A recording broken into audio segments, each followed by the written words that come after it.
What type of head coach should Texas Tech hire as their next head men's basketball coach? Hey, how's it going, everybody? I am RC Maxfield here for the Back to 12 podcast channel. For the latest breaking news and rumors when it comes to Texas Tech athletics, be sure to hit that subscribe button to stay in the know all year long. Really, in today's video, I wanted to sit down with y'all and just kind of talk about my thoughts in terms of where Texas Tech can go. I don't think there's a right or wrong answer.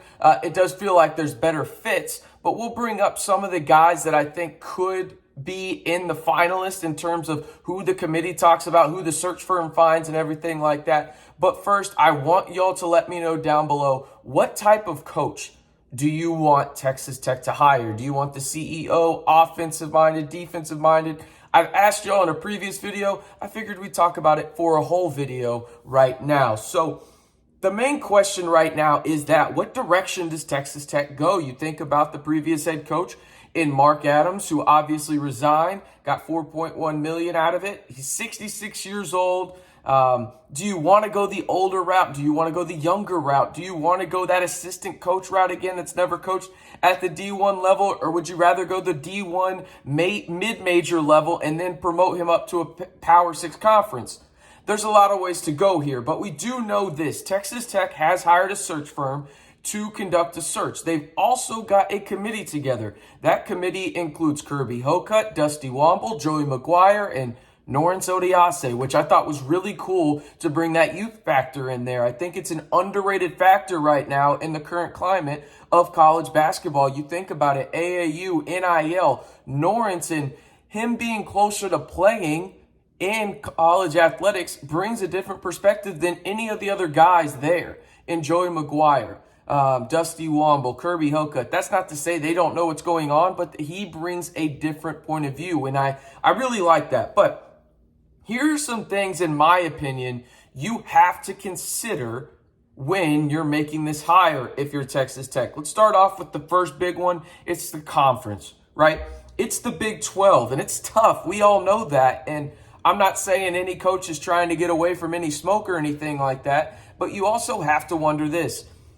Are coaches going to view the Big 12 as a plus or a minus? Obviously, I think it should be a plus, but I also think you should bring up the factor that maybe they think it's a negative. Like, I don't know if I want to be in the best conference in America in terms of if I'm an 8th seed, right? If I come in 8th in my conference, I might make the NCAA tournament, but also at the same time, it's like, who's to say I finish any higher than that? I can have some really good teams and still finish well into the bottom of the conference. I mean, for God's sakes, Oklahoma State didn't make the NCAA tournament, and they were a really good Big 12 team, albeit inconsistent, and they lost their best player in Avery Anderson III, and they didn't make the tournament, right? So you got to think about that in this search as well if a coach wants to do that. Next is money.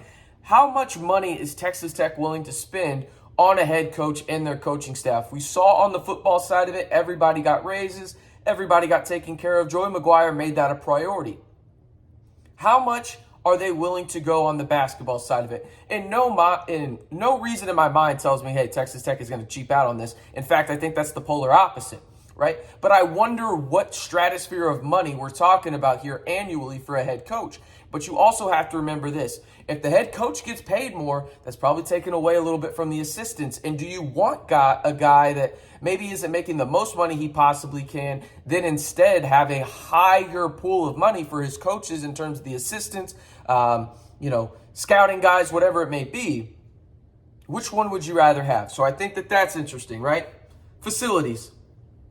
This is arguably the biggest positive that Texas Tech has when it comes to the men's basketball program. They have arguably the best facilities in the country, both men's and women's, at the Womble Center. I mean, just unbelievable facilities. That's a huge A-plus positive for Texas Tech. Staff. Who could they bring in alongside that head coach? It goes back to the money there, right? Also, this was over the weekend. Texas Tech has fired everybody on staff. Now, that doesn't mean that they can't come back with the new head coach, but they wanted to have a clean slate, and this isn't uncommon. Just have a clean slate for the new coach, whoever it may be, when it's announced, to bring in the staff that he wants. And that doesn't necessarily mean that maybe one or two guys aren't back. I wouldn't, exactly count on it, but it's possible is what I'm trying to say. So that would be interesting to me to see kind of what the staff looks like for Texas Tech. Next is recruiting and NIL. The second part, I understand you probably don't like it. Some of you do. I do. You got a handle on it. And I think Texas Tech is going to be better at it moving forward. It's been a new process for some schools. Some have handled it well. Some have handled it poorly. I think Texas Tech is probably somewhere in the middle there, right? So I think when you look at what Texas Tech can do, obviously the community of Lubbock, Texas wants to support these athletes. You have high-level donors that are invested in this athletic program, mainly men's basketball, right? How does that affect recruiting? And do you go after a coach that specializes in recruiting, who I will talk about at one name later on, right?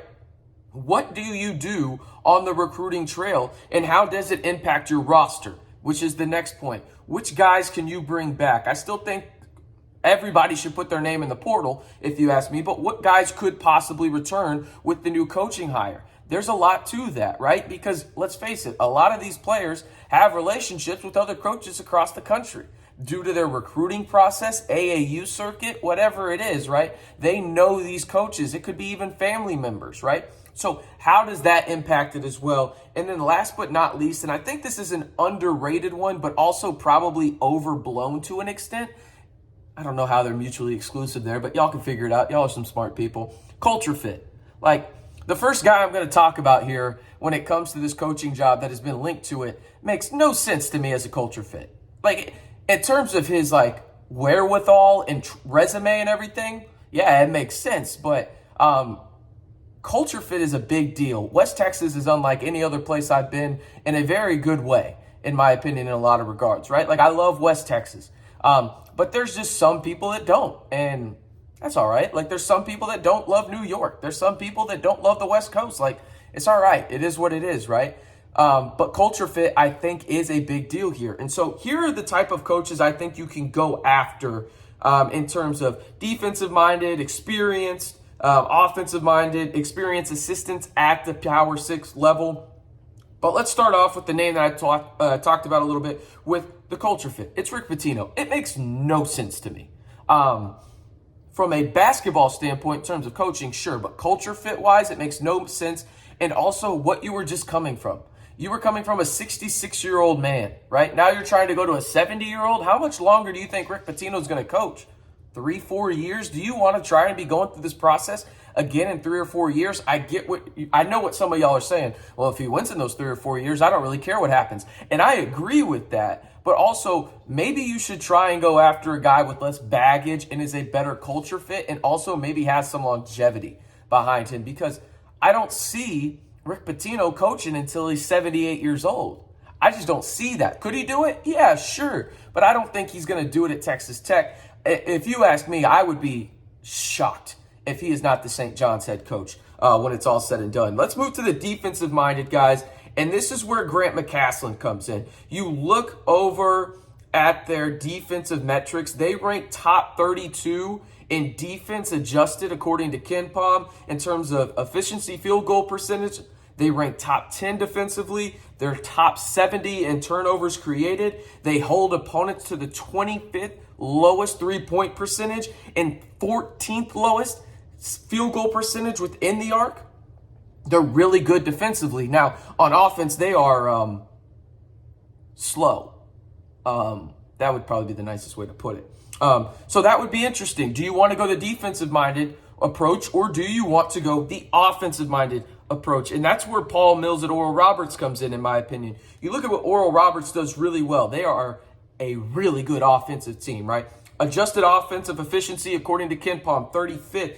Effective field goal percentage, 7th in the country. Turnover percentage, 1st, and not in a bad way. I'm talking they do not turn the ball over. You look at how they shoot the ball. They're 34th in the country in three-point percentage at 37%.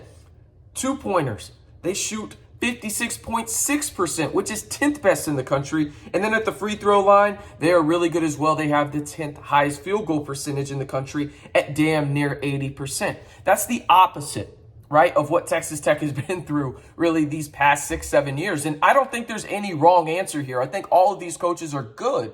I just wonder which way the pendulum swings a little bit and which way they go, because the next way that you could go is the assistant experience level in the Power Six. And the guys that come up to me are two Baylor assistant coaches in John Jakus, and then you've got Alvin Brooks III. John Jakus has coached at the highest of levels, right?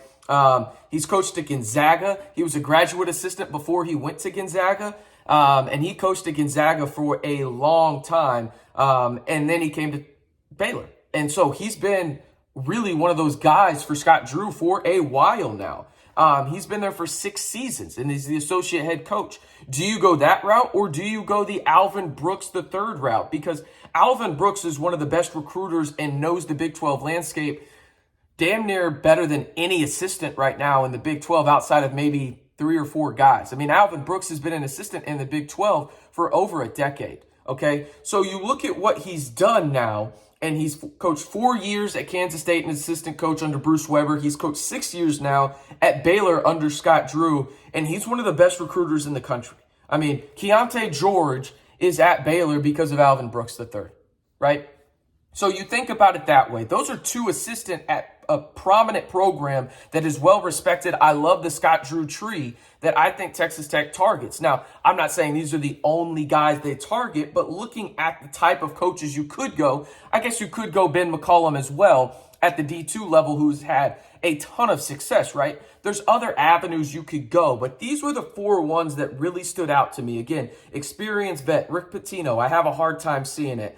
Defensive-minded coach, GranMcCasland, really, really good defensive scheme. Offensive-minded, Paul Mills, right? Both are mid-major coaches, though. Do you think they can accelerate and make that jump to the Power 6 level in the best conference in America in terms of what they're fundamentally good at? And then there's the experienced assistant coaches at the Power 6 level, and John Jakus and Alvin Brooks III stand out for me from Baylor. I ask you this, though.